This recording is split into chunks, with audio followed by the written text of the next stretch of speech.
अधिकतर doctor, rheumatologist और autoimmune specialist आहार और एना पॉजिटिव ल्यूपस के प्रबंधन के बीच के संबंध पर चर्चा क्यों नहीं करते। इस वीडियो में मैं एक गट माइक्रोबायोम विशेषज्ञ और सर्जन के नजरिए से एना पॉजिटिव ऑटोइम्यून बीमारी के प्रबंधन के लिए सबसे प्रभावी आहार रणनीतियों को समझाऊंगा। पिछले एक दशक में मैंने ल्यूपस से जूझ रहे मरीजों के साथ काम किया है और ये जानकारियां कई मरीजों के लिए जीवन बदलने वाली रही हैं। अगर आप या आपके जानने वाले किसी को ल्यूपस है तो हमारे साथ बने रहें। यह जानकारी आपके लिए बड़ा फर्क ला सकती है।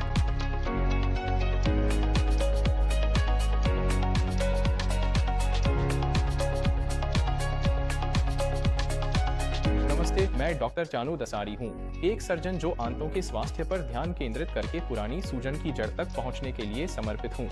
मेरी विधि, जिसे माइंड-पिट इम्यून अप्रोच के नाम से जाना जाता है, पिछले 12 वर्षों में ल्यूपस जैसी ऑटोइम्यून बीमारियों से जूझ रहे मरीजों की मदद करते हुए विकसित हुई है। आंत माइक्रोबायोम के संतुलन पर ध्यान केंद्रित करके हमने अनगिनत लोगों को उनकी लक्षणों पर नियंत्रण पाने में मदद की है, वो भी दवाओं पर अधिक निर्भर हुए बिना। यह सुनने में हैरान करने वाला लग सकता है, लेकिन जब आप ल्यूपस को आंत स्वास्थ्य के नजरिए से देखते हैं तो परिणाम अक्सर चौंकाने वाले होते हैं। अगर आप जानना चाहते हैं कि यह तरीका कैसे काम करता है और असली मरीजों की सफलता की कहानियां सुनना चाहते हैं तो नीचे दिए गए डिस्क्रिप्शन में लिंक देखें या gclinic.com पर जाएं और मेरे साथ एक डिस्कवरी कॉल शेड्यूल करें।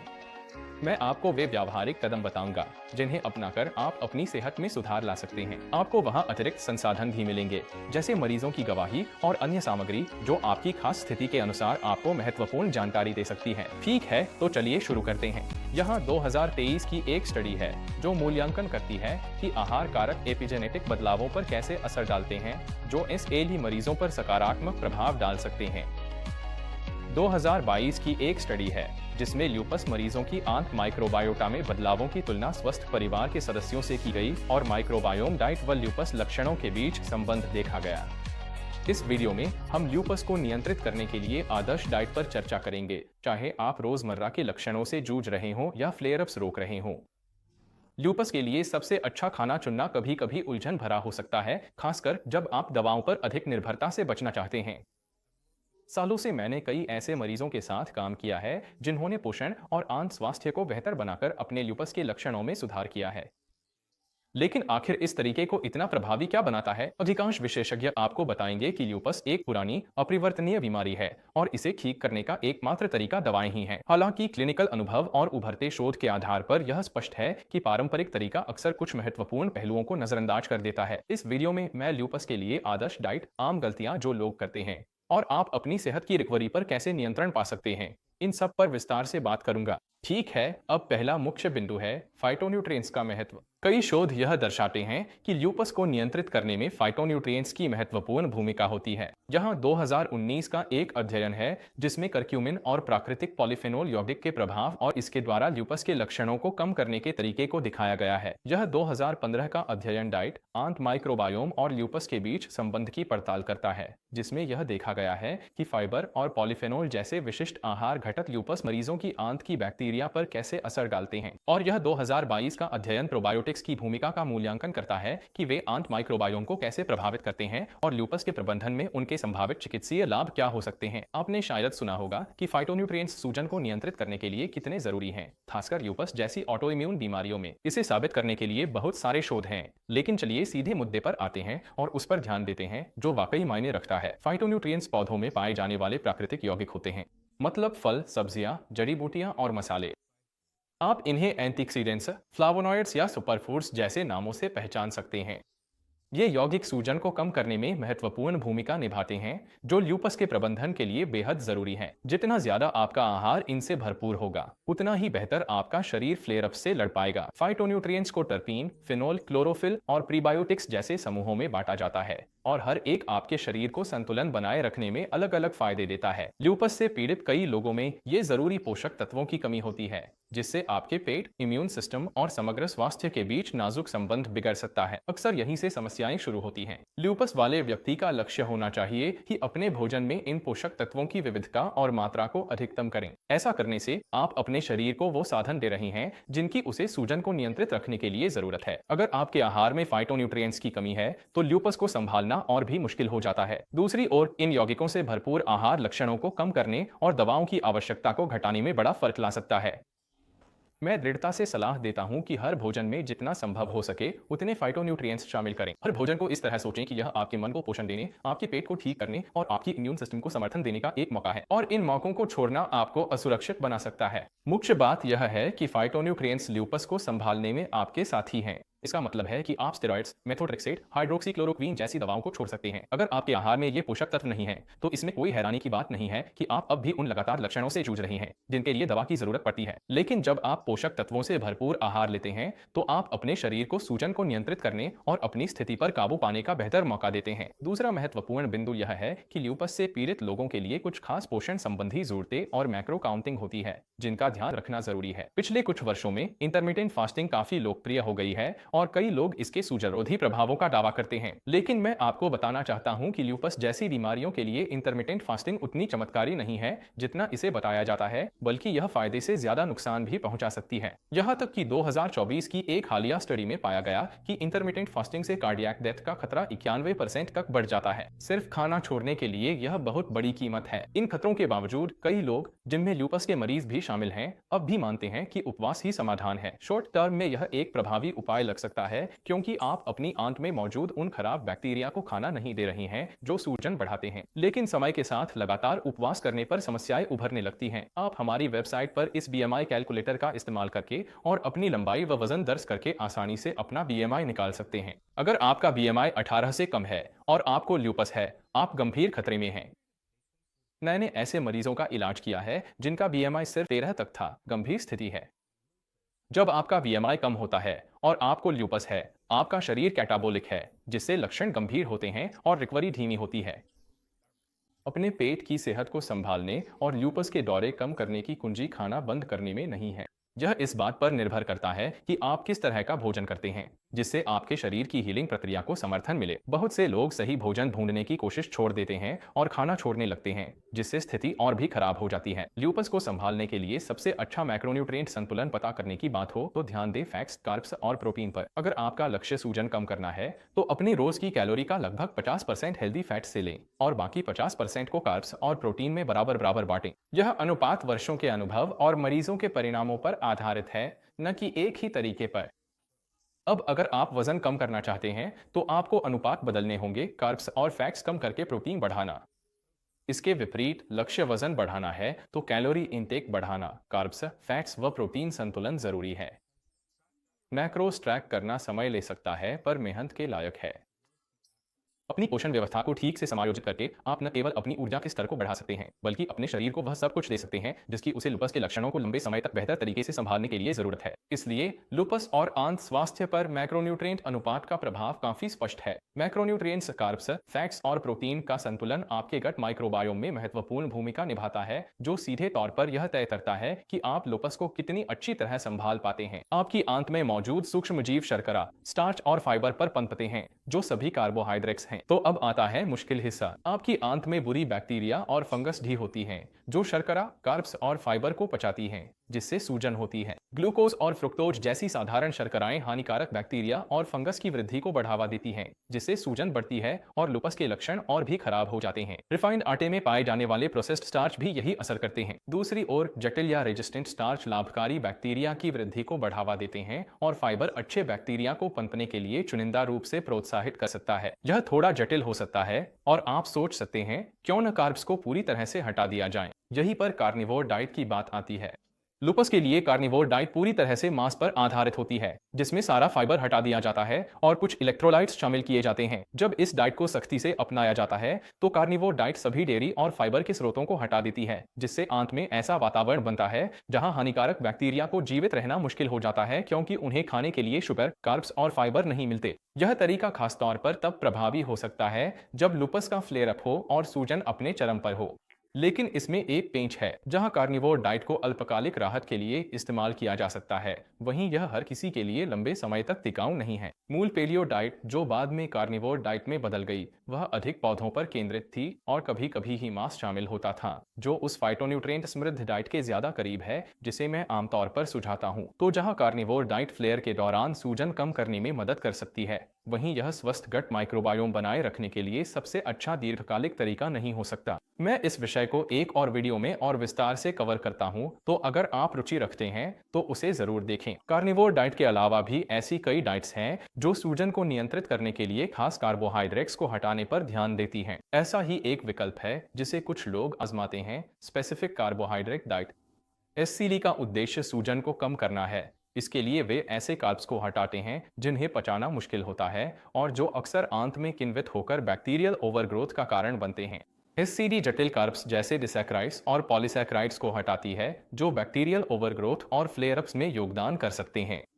मैंने एक और वीडियो भी तैयार किया है जिसमें मैंने एससीडी की तुलना उस फाइटोन्यूट्रिएंट समृद्ध डाइट से की है जिसे मैं ल्यूपस के प्रबंधन के लिए सुझाता हूं, और मेरे अनुभव में आंत के माइक्रोबायोम की समस्याओं को लक्षित प्रोबायोटिक्स और फाइटोन्यूट्रिएंट्स की विस्तृत श्रृंखला के साथ हल करना कहीं अधिक प्रभावी है। एससीडी डाइट में सटीकता की कमी है और यह अक्सर लगातार अच्छे परिणाम नहीं देती। एक और डाइट जो अक्सर ल्यूपस जैसी आंत से जुड़ी स्थितियों के प्रबंधन के लिए सामने आती है वह है लो फोरमैप डाइट। यह डाइट फर्मेंटेबल कार्बोहाइड्रेट्स को सीमित करने के लिए बनाई गई है जो आंत में असुविधा और सूजन को ट्रिगर कर सकते हैं। फोरमैप्स छोटे चेन वाले कार्ब्स हैं जो छोटी आंत में अवशोषित नहीं होते, जिससे फर्मेंटेशन और आंत से जुड़ी समस्याएं होती हैं। इनमें फर्मेंटेबल ओलिगोसैक्राइड्स हो सकते हैं जो गेहूं, प्याज और लहसुन जैसे खाद्य पदार्थों में मिलते हैं, डिसैक्राइड्स जो दूध और दही जैसे लैक्टोज युक्त खाद्य पदार्थों में मिलते हैं, और मोनोसैक्राइड्स जो सेब और शहद जैसे फ्रक्टोज समृद्ध खाद्य पदार्थों में मिलते हैं। ऑलियोल्स भी होते हैं जो चेरी और आलू बुखारे जैसे कुछ फलों के शुगर अल्कोहल्स हैं। इस डाइट का एक एलिमिनेशन फेज होता है जो तब मददगार होता है जब आप ल्यूपस फ्लेयर में हो, जिसमें सभी हाई फोरमैप फूड्स को लगभग 4 से 6 हफ्तों के लिए हटा दिया जाता है ताकि लक्षणों में राहत मिल सके, और फिर आपके व्यक्तिगत फूड ट्रिगर्स के आधार पर एक रीइंट्रोडक्शन फेज होता है। लेकिन इतनी सारी डाइट्स जो कार्ब्स और फाइबर को सीमित करती हैं, आप सोच रहे होंगे कि इनमें से कौन सी वास्तव में सूजन और गट माइक्रोबायोम के लिए असरदार हैं। इनमें से कई डाइट्स की चुनौती यह है कि ये सीधे उस जड़ कारण को नहीं संबोधित करती जो कि गट माइक्रोबायोम की गड़बड़ी है। मूल रूप से आपके पास ऐसे बैक्टीरिया होते हैं जो कार्ब्स को प्रोसेस करते हैं, जिससे उनकी अत्यधिक वृद्धि और हानिकारक उत्पादों का निर्माण होता है। यह स्थिति सीबो और कैंडिडा जैसी बीमारियों में आम है, जिससे हिस्टामीन का स्तर बढ़ जाता है, सूजनकारी साइटोकाइंस बनते हैं और थकान, पेट फूलना, दिमागी धुंध और सुस्ती जैसे लक्षण होते हैं। ये वही ल्यूपस के लक्षण हैं जिन पर मैंने अपने अन्य वीडियो में चर्चा की है। आपके पास एक अस्वस्थ गट माइक्रोबायोम होता है, साथ में कार्ब्स, शुगर और फाइबर जो ल्यूपस में सूजन का कारण बनता है। अब तक जिन डाइट्स का मैंने जिक्र किया है वे कार्बोहाइड्रेट, शुगर और फाइबर के हिस्से को तो संबोधित करती हैं, लेकिन वे जड़ कारण यानी गट माइक्रोबायोम की दीर्घकालिक सेहत को नहीं छूती। असल में ये डाइट्स अस्थायी समाधान है जो असली समस्या को बस टाल देती हैं। और इसी से मैं अपने तीसरे बिंदु पर आता हूं कि आदर्श ल्यूपस डाइट माइक्रोबायोम विशिष्ट होनी चाहिए। सिर्फ कार्ब्स से परहेज करना असली समस्या यानी गट माइक्रोबायोम की गड़बड़ी को नहीं सुलझाता। इसे प्रभावी ढंग से संभालने का एकमात्र तरीका है लक्षित फाइटोन्यूट्रिएंट्स और विशेष प्रोबायोटिक फॉर्मुलेशंस का इस्तेमाल। सही फाइटो डाइट बनाना एक रणनीतिक दृष्टिकोण और गट के काम करने के तरीके की गहरी समझ की मांग करता है। यहीं पर माइंडवेट इम्यूनिटी अप्रोच काम आती है। हम शुरुआत करते हैं गट माइक्रोबायोम को प्रिसीजन प्रोबायोटिक्स के साथ फिर से संतुलित करके। और ये प्रोबायोटिक्स नहीं जो बाजार में मिलते हैं, ये क्लिनिकली प्रमाणित हैं और गट समस्याओं के लिए बनाए गए हैं। न CFU काउंट्स चाहिए, न स्ट्रेन्स या रेफ्रिजरेशन की जरूरत है।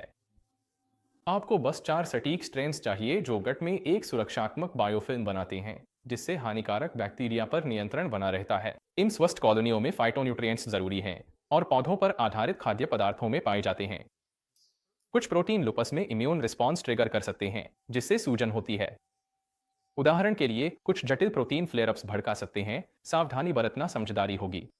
हालांकि इन डाइटरी तरीकों को बहुत ज्यादा अपनाना भी आसान है। उदाहरण के लिए एक वेगन या पूरी तरह से पौधों पर आधारित डाइट फायदेमंद लग सकती है, लेकिन आमतौर पर यह व्यक्तियों के लिए बहुत ज्यादा कठोर होती है। वेगन डाइट एक पौधों पर आधारित आहार है जिसमें सभी पशु उत्पादों को बाहर रखा जाता है, जैसे मांस, डेयरी, अंडे और शहद, और यह पोषण संबंधी जरूरतों को पूरा करने के लिए विभिन्न पौधों पर आधारित खाद्य पदार्थों पर केंद्रित रहती है। जब ल्यूपस के लिए वेगन डाइट की बात आती है तो इस डाइट की सबसे बड़ी समस्या यह है कि बहुत से लोग पर्याप्त प्रोटीन नहीं लेते, जिससे प्रोटीन कैलोरी कुपोषण हो सकता है, जो आपके आंत में सूजन को ठीक करने की कोशिश करते समय एक गंभीर समस्या है। आपके शरीर को अमीनो एसिड और प्रोटीन की जरूरत होती है और ये आपकी रोजाना की कैलोरी का लगभग 25% हिस्सा होने चाहिए। इसके अलावा कई वेगन खाद्य पदार्थ अत्यधिक प्रोसेस्ड होते हैं, जिनमें एडिटिव्स और नकली मीट होते हैं, जो दीर्घकालिक स्वास्थ्य के लिए जरूरी पोषक तत्व नहीं देते और शायद मेरे ल्यूपस मरीजों को परिणाम नहीं देता जिसकी वे तलाश करते हैं। एक अधिक संतुलित और टिकाऊ विकल्प मेडिटेरेनियन डाइट हो सकता है। मेडिटेरेनियन डाइट भूमध्य सागर के किनारे बसे देशों की पारंपरिक खाने की आदतों पर आधारित है। इसमें साबुत प्रोसेस किए गए खाद्य पदार्थ होते हैं, जिसमें पौधों पर आधारित सामग्री, हेल्दी फैट्स और लीन प्रोटीन शामिल हैं।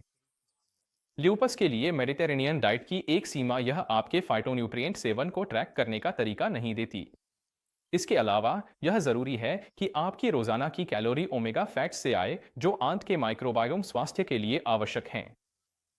और भले ही ल्यूपस के लिए मेडिटेरेनियन डाइट में कई लाभकारी खाद्य पदार्थ शामिल हैं, लेकिन पोषक तत्वों की ट्रैकिंग में असंगतता एक समस्या हो सकती है। अपने क्लाइंट्स के लिए हम फाइटोन्यूट्रिएंट समृद्ध डाइट पर ध्यान केंद्रित कर सटीक तरीका अपनाते हैं।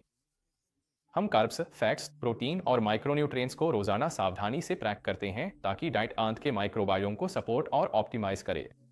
इस स्तर की टारगेटिंग ऑटोइम्यून सूजन को प्रभावी ढंग से नियंत्रित करने और दीर्घकालिक उपचार को बढ़ावा देने के लिए आवश्यक है। चौथा कॉन्सेप्ट है ल्यूपस के लिए फूड डायरी रखना और फूड सेंसिटिविटी टेस्टिंग करना। चौथा मुख्य सिद्धांत यह समझना है कि ल्यूपस को मैनेज करने के लिए सही डाइट में आपके व्यक्तिगत फूड ट्रिगर्स का ध्यान रखना जरूरी है।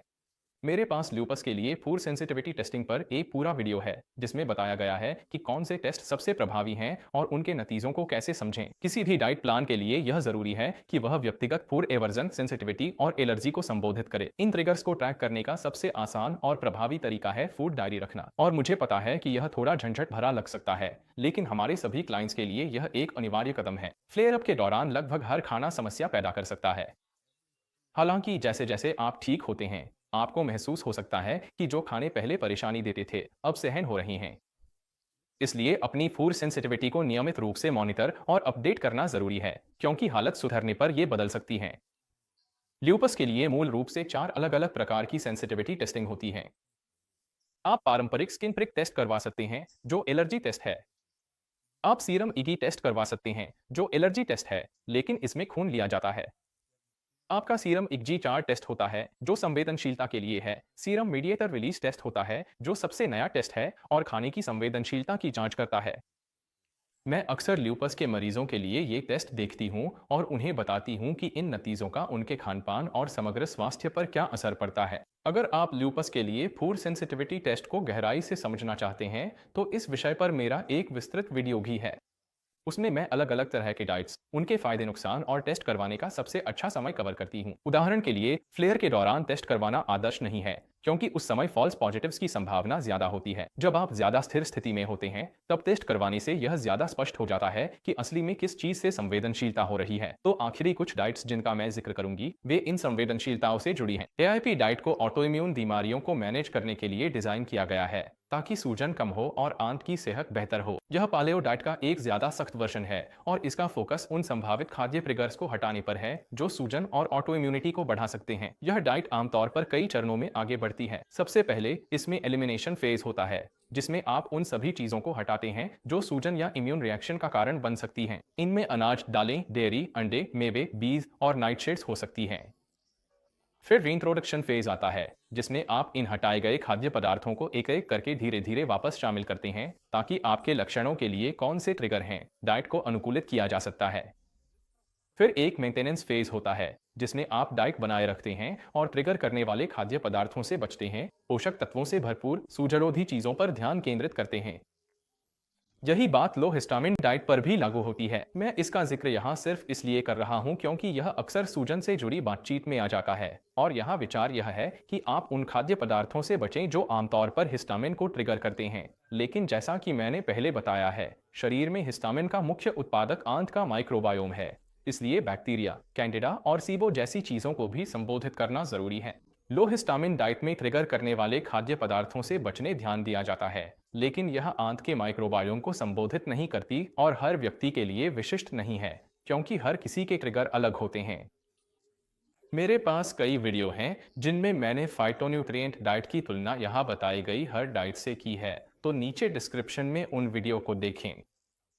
लो हिस्टामिन डाइट के मुख्य बिंदुओं में उच्च हिस्टामिन वाले खाद्य पदार्थों से बचना शामिल है, जैसे कि पुराना चीज, फर्मेंटेड फूड्स, प्रोसेस्ड मीट, शराब, सिरका, कुछ मछलियां। और हिस्टामिन लिबरेटर्स से भी बचना, यानी वे खाद्य पदार्थ जो अपने अंदर जमा हिस्टामिन को रिलीज करते हैं। इसका मतलब है कि उन चीजों से भी बचना जो शरीर में जमा हिस्टामिन को रिलीज करती हैं, जैसे टमाटर, स्ट्रॉबेरी, बैंगन, पालक, एवोकाडो, कुछ तरह के मेवे। और आपको उन खाद्य पदार्थों से भी बचना चाहिए जिनमें बायोजेनिक अमाइंस होते हैं, जैसे कि केले, चॉकलेट और कुछ खट्टे फल। ये पदार्थ हिस्टामिन के टूटने की प्रक्रिया को रोकते हैं। ठीक है, संक्षेप में कहें तो एक आदर्श ल्यूपस डाइट के सिद्धांतों में फाइटोन्यूट्रिएंट्स। मुझे फाइटो डाइट पसंद है। पोषण संबंधी आवश्यकताएं, अपने मैक्रोस को पूरा करना, माइक्रोबायोम की विशिष्टता और फूड सेंसिटिविटी शामिल हैं। माइंड गट इम्यूनिटी क्लिनिक में हम इन सिद्धांतों के आधार पर हर व्यक्ति के लिए कस्टम प्लान बनाने में काफी समय लगाते हैं। हम कोचिंग प्रदान करते हैं ताकि जवाबदेही और अनुपालन सुनिश्चित हो सके। हम केवल दवाओं पर केंद्रित प्रैक्टिस की तुलना में बेहतरीन परिणाम प्राप्त करते हैं। हम लोगों को घर से ही अपनी डाइट मैनेज करना सिखाते हैं, जिसमें meal plan, food diet recipe और ग्रोसरी लिस्ट शामिल होती है। यह सहयोग सुनिश्चित करता है कि हमारे क्लाइंट कभी भी असमंजस में न रहें और वे कहीं से भी अपनी स्थिति को प्रभावी ढंग से संभाल सकें। अगर आप लूपस से जूझ रहे हैं और आपने कुछ ऐसे खाद्य पदार्थ पाए हैं जो आपकी मदद करते हैं या कुछ ऐसे जो आपके लक्षणों को बढ़ा देते हैं, तो नीचे कमेंट करें। मैं आपके अनुभवों के बारे में जानना चाहूंगा। ठीक है, इसी के साथ यह सत्र समाप्त होता है। जरूर मेरे अन्य वीडियो देखें जिनमें मैंने विभिन्न लूपस डाइट्स की तुलना फिडो डाइट से की है और बताया है कि वे किस तरह से एक दूसरे के मुकाबले हैं। अगर आपको यह वीडियो मददगार लगा हो तो कृपया इसे दूसरों के साथ साझा करें और ऐसे और कंटेंट के लिए लाइक और सब्सक्राइब करना न भूलें। चानू दसारी माइंड गट इम्यूनिटी क्लिनिक देखने के लिए धन्यवाद और अगली बार फिर मिलेंगे।